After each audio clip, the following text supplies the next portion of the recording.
Beberapa minggu yang lalu, seorang senior mantan ketua Lembaga Shadow Indonesia mengajak ketemuan makan siang santai di kediamannya di Bilangan, Cibubur. Salah satu dialog, dia bertanya apa rencana New Mind ke depannya. Dia adalah sedikit dari sahabat senior yang menerima konsep New Mind di dalam bernegara. Karena pertanyaannya adalah menjurus ke geopolitik, di mana itulah dialog panas kami di awal pertemuan, maka jawaban saya adalah New Mind kalau dapat mandat akan ambil balik Timur Timur, bergabung kembali ke tanah air Indonesia. Mendengar jawaban tersebut, beliau matanya berkaca-kaca. Teringat code names Manix, nama di lapangannya dulu di Timur Leste, di mana dia pun bercerita pertemuan dirinya dengan Sanana Gusmao yang sesungguhnya Timor Leste itu menginginkan hanya untuk menjadi daerah khusus, otonomi model Papua, model Jakarta, model Aceh, bukan ingin lepas dari Indonesia dan merdeka. Lepas dari Indonesia itu rencana Australia. Lah kampret ke Australia itu. Jadi jawaban dan cerita Manix ini menjadi penguat rencana New Mind mengambil balik Timur Timur yang lepas karena sebuah logika bernegara Bapak Habibie yang menimbulkan pro kontra. Pak Habibie bisa dikatakan tidak paham aneksasi Timur Timur di tanggal 17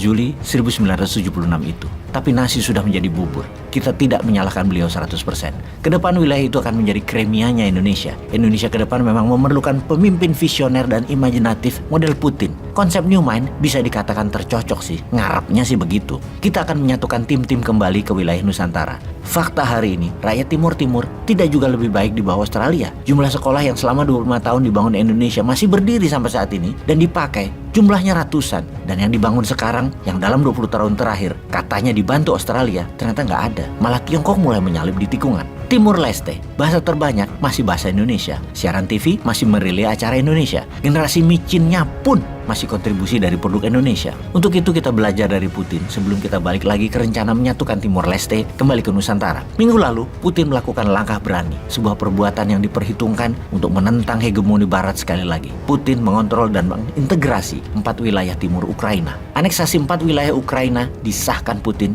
dengan referendum. Bulan lalu, referendum dilakukan di 4 wilayah Ukraina, yaitu di Zaporizhia Selatan, Kherson Selatan, Lugansk Timur, dan Donetsk. Badan Jajak Pendapat Lokal di wilayah Zaporizhia Selatan mengatakan 93% pemilih memilih aneksasi dengan Rusia. Di Kherson Selatan, 87% pemilih juga disebut memilih aneksasi. Di wilayah Lugansk Timur, angkanya mencapai 98%. Sedangkan di Donetsk, Badan Pemungutan Suara mendapatkan 99% setuju. Apa yang dilakukan Ukraina kemudian? Meminta secepatnya agar Ukraina jadi member NATO, agar sah, di mana hal ini penting untuk menjadi senjata legitimasi untuk Barat sekutu untuk menyerang Rusia dan menjadikan perang dunia ketiga tentunya. Sementara minggu lalu Putin menyelenggarakan upacara besar-besaran atas bersatunya 4 wilayah Ukraina ke Rusia. Seremoni itu salah satunya adalah menyerahkan bukti hasil referendum ke Duma, parlemen Rusia, yang akan disahkan oleh Duma, yang kemudian surat pengesahan itu kembali lagi ke Putin dengan status menjadi sah. Keempat wilayah tersebut masuk ke dalam sistem pemerintahannya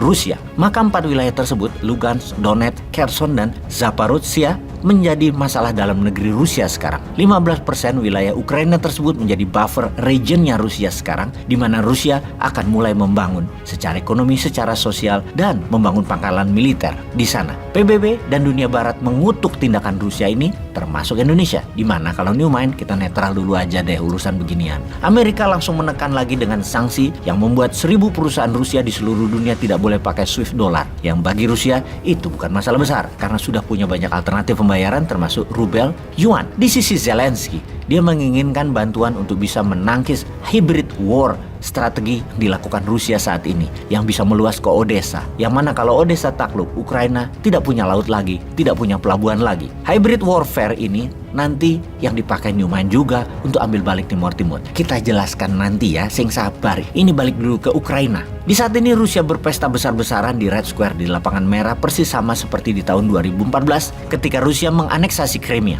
Duma, parlemen Rusia, sedang membuat adendum karena menambah luasan wilayah Rusia bertambah dengan 4 wilayah baru tersebut. Rusia lagi sukacita. Pertanyaan selanjutnya, akankah perang berkurang intensitasnya atau perang akan menjadi semakin meluas dan skalanya semakin meningkat? Akankah Putin meneruskan perluasan wilayah sampai Odessa atau stop di sini dulu dan membangun benteng pertahanan? Pengamat militer melihat dari sisi Rusia mengatakan Rusia akan mengulangi lagi dalam strategi bernegara mirip ketika menganeksasi Crimea, akan stop dan bertahan, kemudian membangun pertahanan dan membangun kehidupan sosial, tidak melebarkan wilayah perangnya lagi. Eskalasi meningkat kalau Barat menyetujui Ukraina jadi member NATO atau menambah senjata ke Ukraina. Baru Ukraina akan melakukan serangan balik ke 4 wilayah yang diambil Rusia tersebut. Agaknya tanpa bantuan Barat dan NATO, terutama Amerika, Ukraina tidak mungkin melakukannya. Tidak ada senjata lagi mereka. Kembali ke Indonesia. Kita dalam 3 tahun ke depan harus mulai masuk dengan para pengusaha masuk dulu ke Timur Leste. Buat ketergantungan produk yang murah ke Timur Leste. Harga barang di Timur 30% dibikin lebih murah dengan barang-barang Indonesia tersebut disubsidi